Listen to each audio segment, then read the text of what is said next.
Waalaikumsalam warahmatullahi wabarakatuh.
Finalisasi di dalam ajaran Islam itu adalah muaratnya, ujungnya adalah ketakwaan.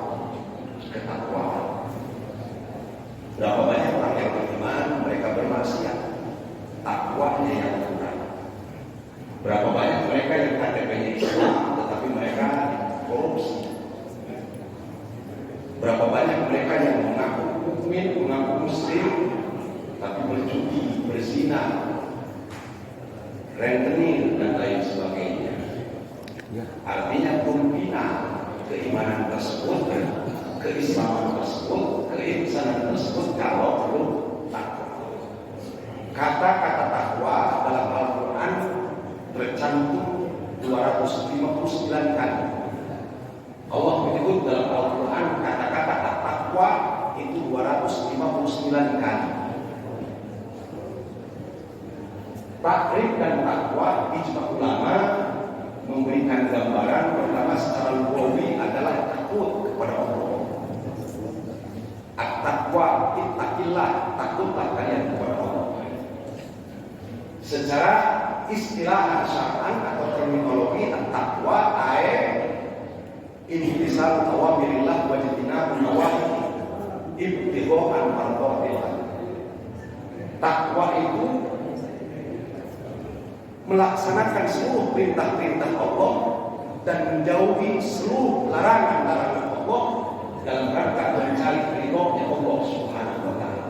Maka dengan takwa seseorang, dengan ketakwaan seseorang baik secara personal, fardiyah maupun secara kolektif jamiah, takwa itu akan menyelesaikan semua problematika hidup dan kehidupan.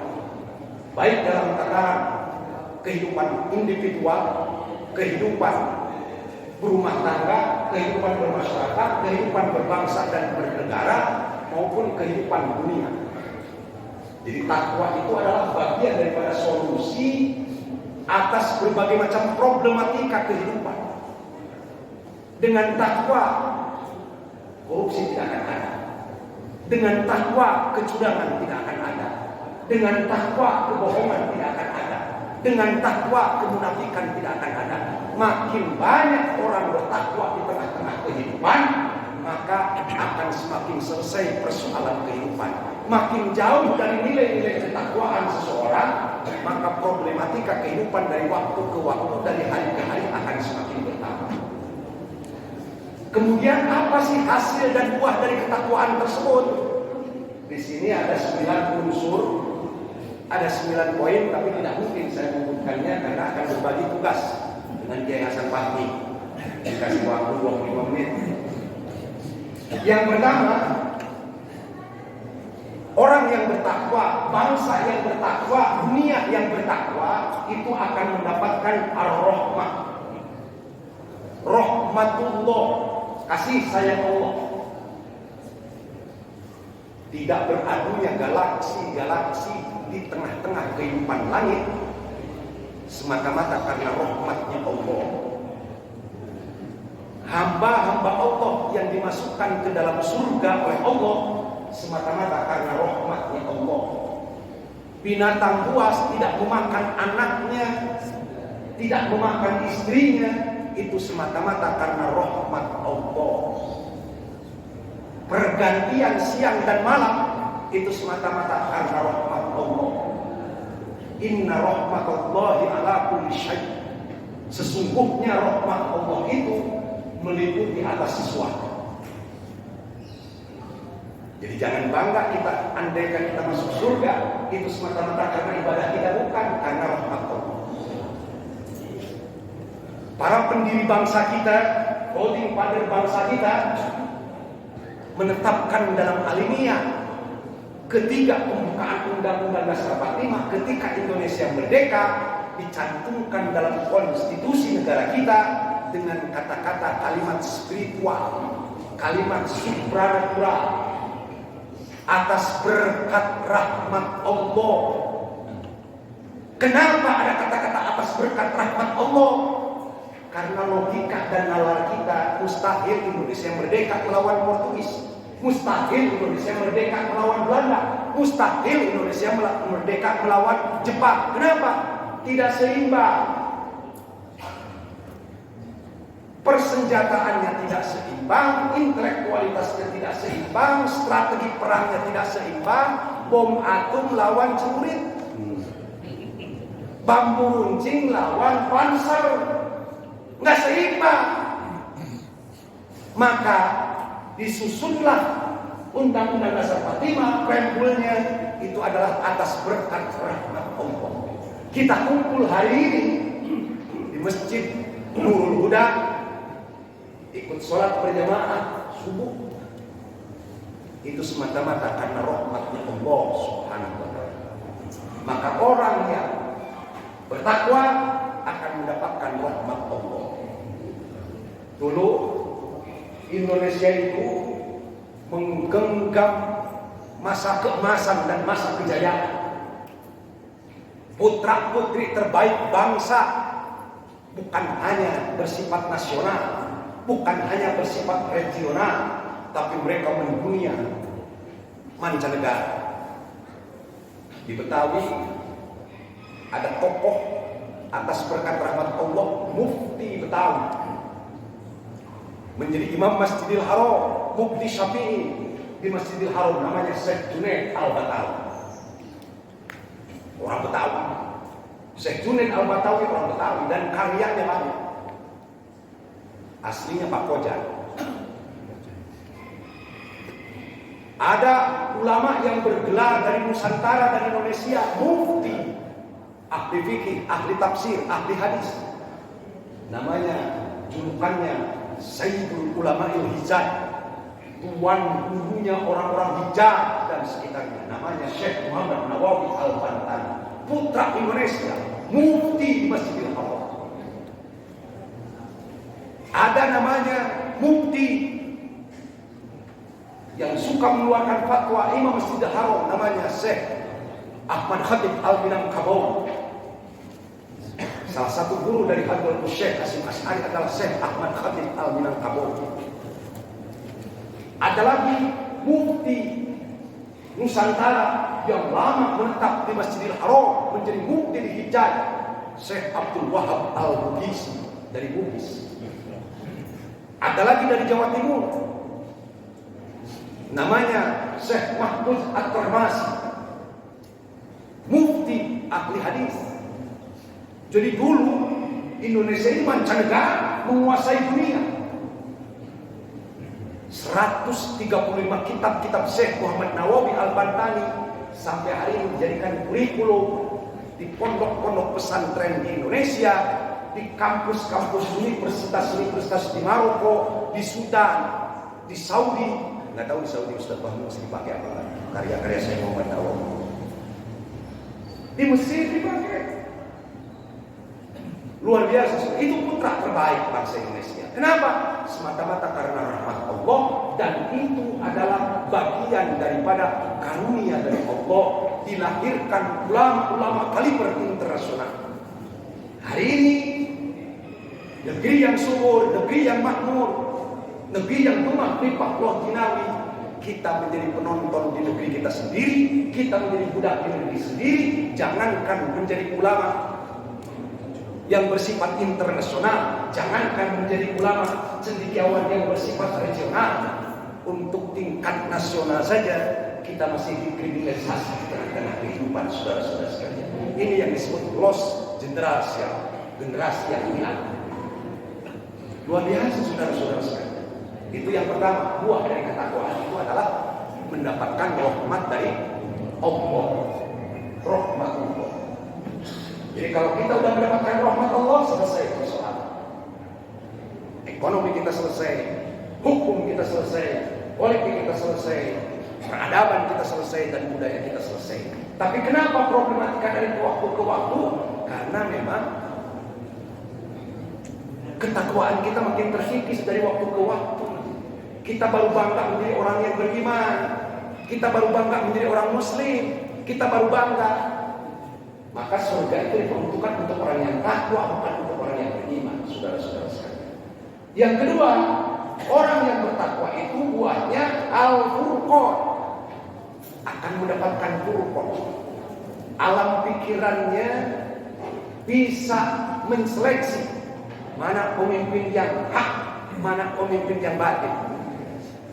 Ruang ruhaninya hidup, transendentalnya hidup, bisa memahami mana hak, mana batil, dikasih furqan, saudara-saudara sekalian. Dia meyakini sepenuhnya dikasih furqan oleh Allah bahwa Islam adalah agama universal, Islam agama yang sempurna, tidak membutuhkan penambahan dan pengurangan, tidak membutuhkan paham-paham isme-isme di luar Islam. Cukup Islam menjadi satu-satunya solusi dalam kehidupan. Itu namanya komitmen seorang mukmin dan komitmen seorang muslim terhadap Islam. Ma farratna fil kitab min syai'. Tidak ada satupun yang aku tinggalkan. Konsep-konsep kebangsaan, konsep-konsep keagamaan, konsep-konsep kenegaraan, konsep-konsep ekonomi, konsep-konsep peradaban lainnya, melainkan Islam sudah lengkap. Dari masuk jamban sampai keluar jamban diatur, dari mulai tidur sampai bangun tidur diatur, apalagi menyangkut tentang ketatanegaraan. Dikasih kurkon, jadi tidak butuh Islam dengan demokrasi, tidak butuh Islam dengan komunisme, tidak butuh Islam dengan liberalisme, tidak butuh Islam dengan sekularisme, tidak butuh Islam dengan kapitalisme. Islamnya Islam, sehingga kehidupannya diatur oleh Islam, perilakunya diatur oleh Islam, pendidikannya diatur oleh Islam, pekerjaannya diatur oleh Islam. Itu namanya mendapatkan furqan, mampu membedakan. Saat ini saudara-saudara sekalian, saya baca kemarin majalah Forum Keadilan, Profesor Dr. Rijal Lamli di dalam isi Forum Keadilan tersebut menyebutkan bahwa utang negara kita sudah distain 4. Luar biasa. Utang luar negeri dari tahun ke tahun sudah distain 4. Bukan luar biasa ini saudara-saudara sekalian. Padahal negeri kita subur, negeri kita kaya, negeri kita makmur. Kenapa?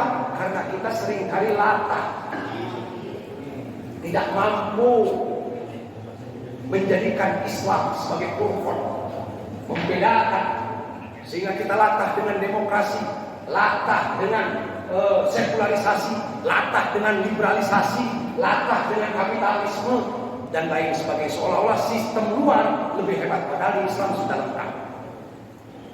Dan kita ini gampang kaget, gampang latah. Saya kalau giliran ngajar ke ilustrasi, kadang-kadang mau mobil sendiri, kadang-kadang naik Grab. Sering saya tanya ke supir Grab. Satu ketika saya tanya ke supir Grab, Pak, sudah lama naik? Sudah. Bagaimana kondisi dan situasi sekarang narik? Setengah mati, Pak Haji. Jawabannya setengah mati. Saya tanya lagi, 2 minggu kemudian naik Grab lagi. Pak, sudah lama narik? Sudah. Bagaimana kondisi situasi narik sekarang ini? Setengah hidup. Saya merenung, mencoba menyeleksi kata-kata antara setengah mati dengan setengah hidup. Ternyata dalam terminologi edukasi kehidupan sehari-hari yang benar itu adalah yang setengah hidup. Kenapa? Karena kita di alam kehidupan. Kita belum pernah merasakan mati. Seperti apa kematian kok setengah mati? Jadi yang benar adalah setengah itu, pos-posan, terbayang-bayang. Yang benar jawabannya kedua. Ini yang benar. Kalau kita kan latah dari dulu dengar setengah mati, setengah mati, setengah mati. Kan begitu, benar? Yang benar adalah setengah hidup. Jadi besok ganti, jangan setengah mati. Punya istri galak, setengah hidup. Bayar listrik berat, setengah hidup. Kenapa? Karena kita di alam kehidupan sedang merasakan hidup yang full dengan hidup yang setengah. Yang setengah hidup berarti terseok-seok, kok setengah mati. Itu jawaban yang benar. Saya membenarkan jawaban yang kedua. Orang akan mendapatkan furqan. Yang ketiga, nata'ij takwa, hasil dan buah dari ketakwaan itu akan al-barokah, akan mendapatkan barokah. Kejayaan masa lalu, kerajaan Islam Mataram, kerajaan Islam Demak, kerajaan Islam Banten, kerajaan Islam Jakarta, kerajaan Islam Bima, kerajaan Islam Palembang dan lain sebagainya, tumpah rimpah Pulau Cina. Subur, makmur.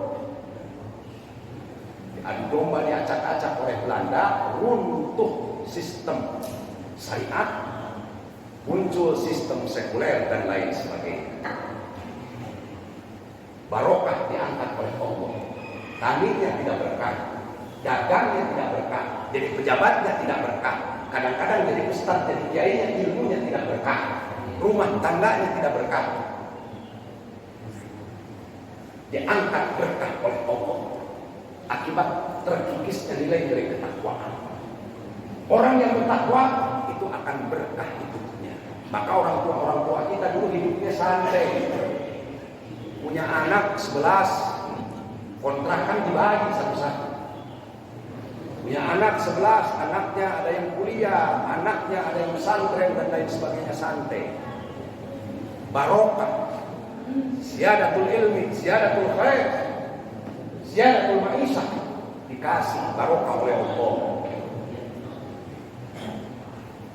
Sekarang kita karena nilai-nilai barokah diangkat oleh Allah, nilai-nilai barokah hilang. Hidupnya jadi termos. Tahu termos? Dulu orang tua kita filsafat hidupnya kendi. Kendi itu di luarnya adem, di dalamnya adem. Kendi, filsafatnya ada yang tahu kendi? Filsafat orang tua kita dulu kendi hidupnya. Luarnya dingin, dalamnya dingin. Maka hidupnya berkah.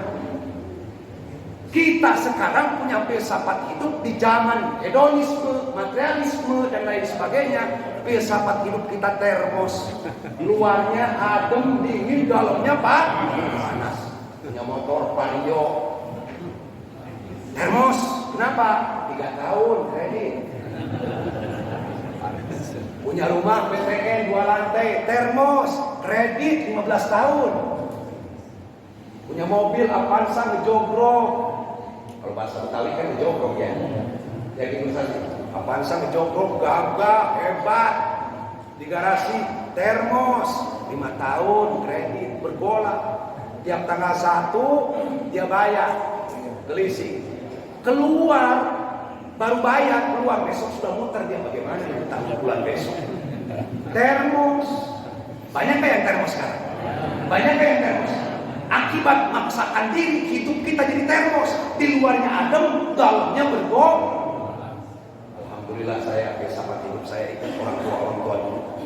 Punya rumah nggak punya utang, punya mobil nggak punya utang.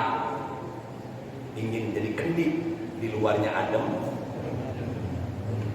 di dalamnya adem. Kalau termos di luarnya adem, di dalamnya panas. Ini sekarang zamannya zaman termos. Pejabat juga gajinya udah besar, termos sudah. Makanya Allah nyatakan dengan keberkahan, walau anna ahlal qura amanu wa taqau la fatahna alaihim barakat minas sama wal ardh. Lau al syartin aw min adati syartin fatahna fi'lun madi mabni alal fathi. Jika sekiranya penduduk Jakarta, jika sekiranya penduduk Indonesia amanu wa taqau, mau beriman dengan sungguh-sungguh imannya, wa taqau, benar-benar takwanya, la fatahna alaihim barakat, dilimpahkan berkah. Minas sama dari langit diturunkan, wal ardh dikeluarkan dari bumi. Panennya nggak kena pusok, nggak kena hama, dagangnya nggak dililit rentenir dan lain sebagainya. Barokah, saudara-saudara sekalian.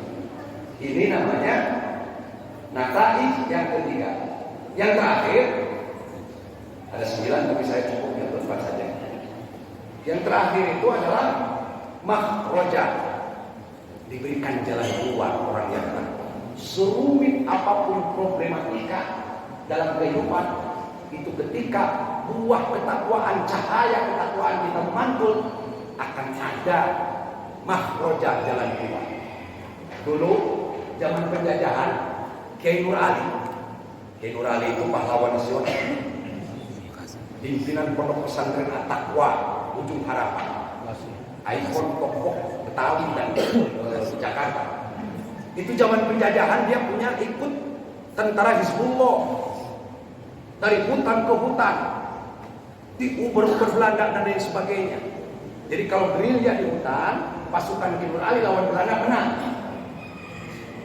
Tapi kalau di darat, pasukan Kiai Nur Ali kedodoran, kalah. Kalau di darat mereka pakai senapan, Kiai Nur Ali pakai panah, pakai celurit, kalah. Tapi kalau gerilya di hutan, pasukan Kiai Nur Ali. Satu ketika mereka dalam satu kompi, di siang hari, siang bolong, menjelang zuhur, kata anak-anak buahnya di Nur Ali, pasukan-pasukan tentara Hizbullah. Jam segini kalau makan nangke nih pakai kopi enak banget tuh. Pada ngobrol tentara-tentara Hizbullah itu. Yang mustahil ada kopi, yang mustahil ada nangka di tengah hutan belantara. Tapi karena mujahid fisabilillah, tentara-tentara Allah dengan komandonya Kiai Haji Nur Ali, itu belum selesai mereka ngomong, kalau makan nangke jam segini dengan kopi enak nih. Muncul kakek-kakek kucuk. Bawa nampan dengan teko isinya kopi dan nangka besar. Luar biasa saudara-saudara sekalian. Itu namanya makhrajah. Dikasih jalan keluar, dikasih solusi oleh Allah Subhanahu wa taala. Jadi kita sekarang ini bagaimana caranya memperkokoh bahwa selain Islam batil, selain sistem Islam batil, itu yang harus ditanamkan supaya ketakwaan kita berbuah. Tidak mesti harus latah. Kita ini sering latah.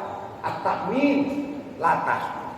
Musim bunga gelombang cinta rame-rame beli semua gelombang cinta. Musim lohan rumah sepeta pakai sampai tidur rengkong begini, lohan semua rumah. Musim batu cincin zaman Jokowi pemilihan, simbol filsafat keras kepala pemimpin rame di mana-mana batu cincin. Luar biasa latah kita ini.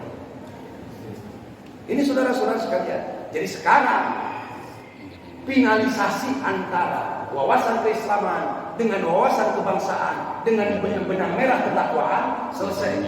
Kenapa selesai? Kalau orang bela agama pasti bela negara dan bela bangsa. Tapi kalau orang itu bela bangsa dan bela negara belum tentu bela agama. Betul? Betul kan? Jadi tak usah diragukan nasionalisme umat Islam. Umat Islam bela agama pasti bela negara.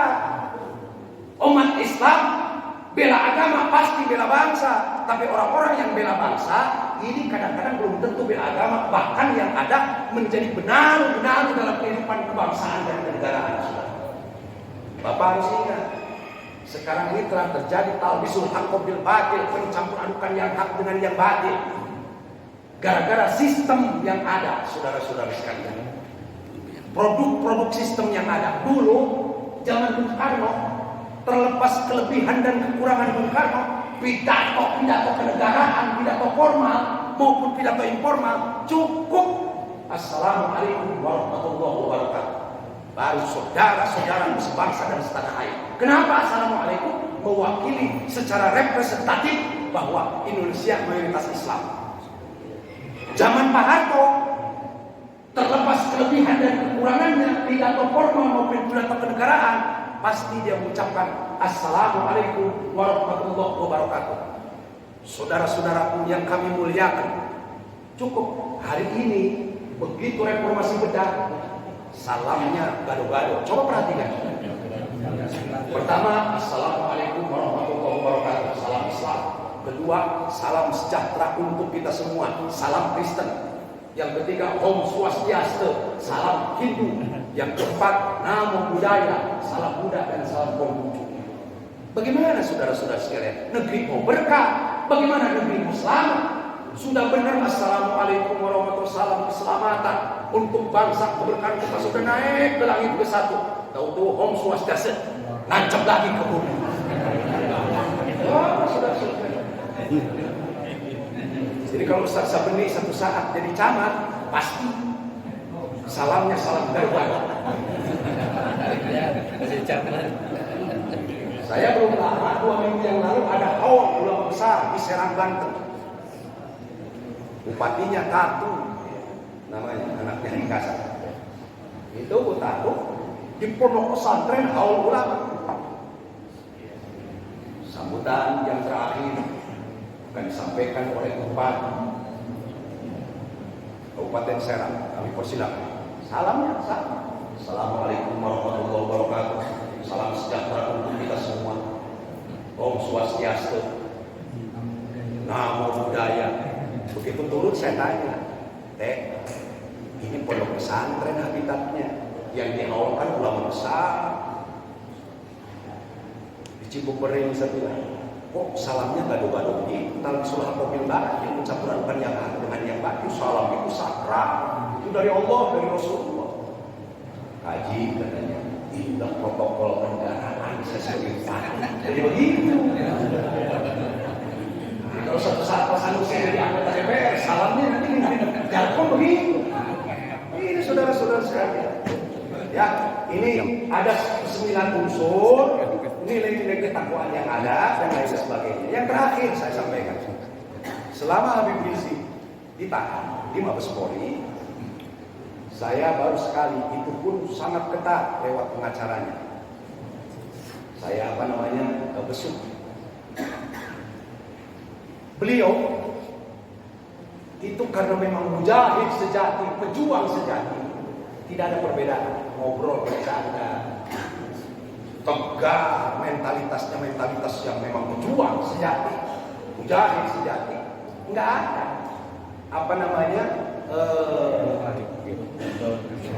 ngeluh, don dan lain sebagainya. Antara di luar dengan di dalam sama, antara aman dengan tidak aman sama. Kenapa? Karena buat ketakwaan. Itu bagus.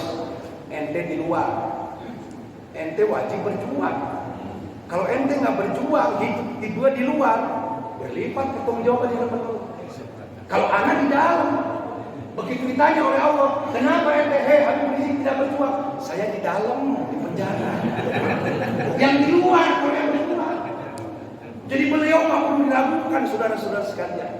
Maka dalam kesempatan ini minta waktu, karena beliau sebagai ikon pejuang yang cintanya kepada agama luar biasa, cintanya kepada bangsa dan negara luar biasa, maka sisihkan waktu setiap habis sholat, bacakan Fatihah untuk beliau 1 kali saja, niat ibadah. Doakan beliau. Yang pertama, beliau divonis oleh pengadilan negeri itu 4 tahun, pengadilan negeri Jakarta Timur. Terus diperkuat banding oleh pengadilan tinggi 4 tahun. Sekarang pengacaranya lagi proses pengurusan kasasi ke Mahkamah Agung. Jadi kalau di tingkat pengadilan pertama divonis 4 tahun, di pengadilan kasasi dibanding 4 tahun, kalau dikuatkan di kasasi Mahkamah Agung 4 tahun, usia beliau sekarang usia 56 tahun. Jadi kalau beliau murni divonis 4 tahun dengan potong masa tahanan dan lain sebagainya, maka beliau keluar di usia 60 tahun, saudara-saudara sekalian. Tapi kalau beliau nanti dikabulkan di kasasi Mahkamah Agung dengan doa para habaib, dengan kekuatan doa para ulama, para kiai dan umat Islam Indonesia, tiba-tiba divonis bebas murni tanpa syarat oleh Mahkamah Agung hasil kasasinya, maka usia beliau masih kondisi 56 tahun, jalan 57. Usia produktif, mata masih gagah, telinga masih gagah, tenaga masih gagah, haibah dan himmahnya masih gagah. Maka doakan beliau supaya pintunya hanya 2 pintu lagi, pintu kasasi di Mahkamah Agung dan pintu PK peninjauan kembali. Kalau di Mahkamah Agung ternyata kasasinya masih dikuatkan lagi 4 tahun, maka ada 1 ruang lagi PK peninjauan kembali. Tapi kalau di PK ternyata dikuatkan lagi 4 tahun, keputusan hukum sudah inkrah. Oleh sebab itu ini ada 2 pintu lagi di Mahkamah Agung supaya ketika kasasi divonis B. Amin. Amin. Amin. Amin. Dia bacakan Fatihah ya. Setiap saat habis sholat fardu. La ilaha illallah Muhammad sallallahu alaihi wasallam.